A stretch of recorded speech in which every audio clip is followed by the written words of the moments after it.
Hebu fikiria, unafunga bonge la goli dakika ya 90 dhidi ya Manchester United. Dunia nzima inapagawa, lakini wewe unageuka na kutembea kinyonge kana kwamba wewe ndio umefungwa goli. Huyu ndiye Michael Olise, mchezaji ambaye hajali unachowaza, hajali kiki za mitandaoni, na hata viatu anavyovaa anajinunulia mwenyewe. Kabla hajawa star wa Bayern Munich, Olise alipita kwenye akademi kubwa zaidi duniani, akademi kama Chelsea, Man City na Arsenal.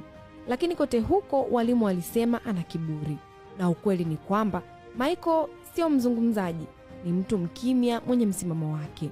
Inasemekana wakati anaanza kung'ara akiwa kijana, klabu yake ya utotoni ilitaka kumrudisha, lakini akamtumia rafiki yake meseji fupi tu, siwezi kucheza timu ndogo.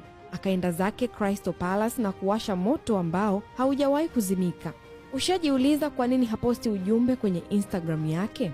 Au ni kwa nini hapendi kufanya mahojiano? Olise anaishi maisha yake, hata masuala ya udhamini wa viatu amegoma. Wakati wenzake wanapigania mikataba ya mamilioni ya Nike na Adidas, yeye ananunua viatu anavyotaka, anapaka rangi nyeusi kuficha nembo na kuingia uwanjani kufanya kazi moja tu, kupiga mashuti ya mpira. Huko Bayern Munich anafika mazoezini akiwa amebeba spika kubwa la muziki, anagonga magoli, na hata timu ikichukua ubingwa yeye hataki hata kushika kombe mpaka wenzake wamlazimishe. Ni mwamba wa mpira anayeishi kwa kanuni zake.